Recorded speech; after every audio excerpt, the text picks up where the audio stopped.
Shwabadi's nuts. I beg your pardon? I've been considered a big fan since day one. They considered me a day one in the Patreon, deciding to subscribe after the song Twilight. That one song goes schizo. Chop, change, pace, rearrange you like we did with the sample. Bullets out the Ruger, spread like rumors that's getting you canceled. Today we aren't talking here or there about one of the oldest songs in existence. Rather, we'll be talking about songs for ghosts.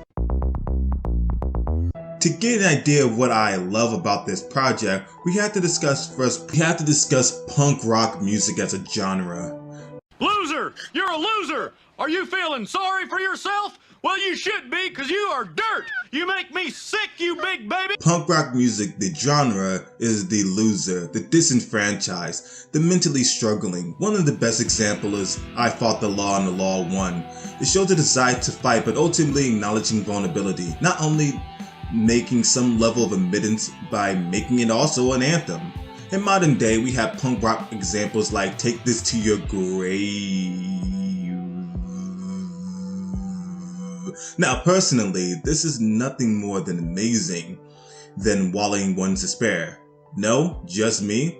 Well, let me explain. There are multiple genres that can help you through the pain and your suffering. Some genres ultimately are devoted to ensuring that you can be happy.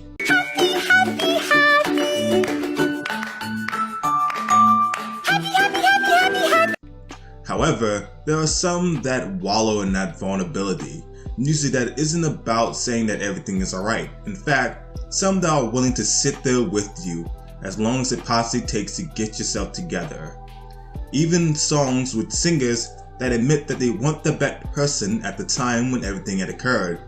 Songs that bellow out that there are broken promises on their shoulders, and there's no one else to blame but themselves.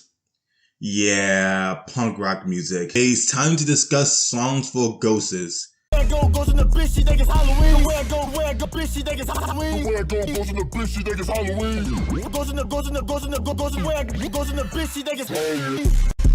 Immediately, the vibes that might come to mind while listening to this EP is possibly X's 17. Similar project in style, it's stripped down to its most basic elements, entrenching you into the artist's vocals. I would argue that Shwabadi's nuts shows a stronger skill set, and that's the last time I'm going to use that joke, and it's clearly demonstrated with his level of control with his singing. His vocal range allows him to be in multiple genres as well. Stay cooking up the causes, man, she need another push. Cosplay, baby, I love when she gets a character. Watch you bust it down for the camera. Cosplay, baby, I love when she gets a character. Watch you bust it down for the camera. I mean, can anyone else just belt out a random note while reacting to a song showcasing this level of skill? Yeah,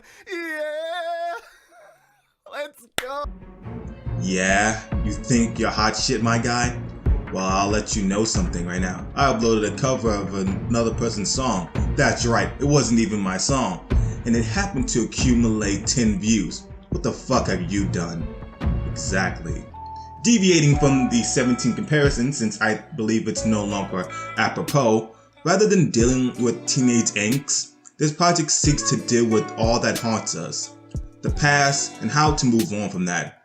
Since we're talking about an artist who has mentioned at length mental well-being, whether that is choosing to isolate yourself rather than be around everything you can songs and songs like To Be Hated, or clearly self-loathing in Looks Like Me, and Wandering Killers, which is an insanely intense project considering, well, what it's about.